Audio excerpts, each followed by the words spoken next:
Expliquez-nous, Nicolas. Les députés espagnols viennent d'adopter une loi pour faciliter le changement de sexe à l'état civil. L'Espagne va devenir le pays d'Europe où ce changement sera le plus simple. Oui, la loi espagnole va permettre à chacun de changer de sexe sur ses papiers d'identité sur une simple demande à la mairie. Il faudra juste renouveler la demande 2 fois pour éviter les décisions sur un coup de tête. Mais pour le reste, il ne sera plus nécessaire de passer devant un tribunal, ni d'avoir commencé un traitement médical, ni même d'avoir commencé à changer d'apparence. Bref, il n'y a plus de conditions, plus rien à justifier. Tout homme peut devenir femme et toute femme peut devenir homme, et cela dès l'âge de 16 ans, et même 14 ans avec l'autorisation des parents, et même dès 12 ans, mais pour le coup en passant devant un tribunal. C'est ce qu'on appelle l'autodétermination de genre. La loi entrera en vigueur dans quelques semaines après son adoption au Sénat. Est-ce que c'est une première en Europe ? Alors presque, mais pas tout à fait. Le Danemark, depuis 2014, accorde aussi le droit aux personnes transgenres de changer de sexe presque aussi facilement. L'Écosse s'apprête à voter un texte identique.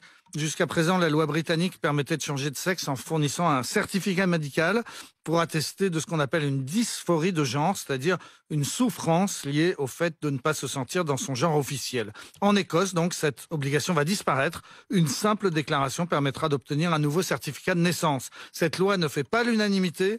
Les féministes estiment que si l'on nie le sexe, alors on nie aussi les inégalités sexuelles et donc on fait reculer le combat des femmes. C'est par exemple ce que défend l'Écossaise d'adoption la plus célèbre, J.K. Rowling, l'auteur d'Harry Potter.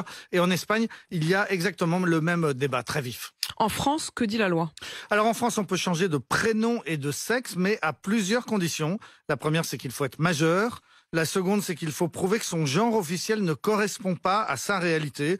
Il faut déjà avoir changé de prénom ou bien il faut être connu de son entourage familial et professionnel sous le sexe que l'on revendique. Ou bien encore, il faut se présenter physiquement comme appartenant au sexe que l'on désire se voir assigner. Bref, la loi française demande qu'un homme qui veut devenir femme ressemble déjà un peu à une femme ou s'habille comme une femme. Et in fine, c'est le tribunal de grande instance qui tranche.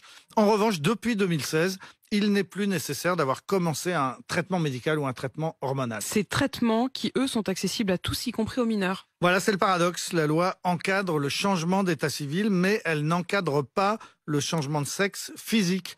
Les traitements hormonaux ou les opérations chirurgicales relèvent de la seule décision d'un médecin à qui on demande de s'assurer du consentement éclairé des mineurs. Et les parents de ces mineurs concernés s'étonnent souvent de voir que leurs enfants peuvent très vite et assez facilement se voir prescrire des actes médicaux qui parfois sont irréversibles. Une récente enquête du Journal du Dimanche montrait que le nombre d'adolescents qui entament une conversion explose en ce moment. Les consultations spécialisées dans les hôpitaux français ne reçoivent plus que sur liste d'attente. Ils sont débordés. Majoritairement, ce sont des jeunes filles qui consultent pour qu'on les aide à devenir des garçons. La Suède a été le premier pays au monde dès 1972 à reconnaître les personnes transgenres et à les assister médicalement. Mais justement, la Suède est aussi le premier pays qui recule actuellement. Le nombre des diagnostics pour troubles liés au genre avait augmenté de 2000% en 10 ans.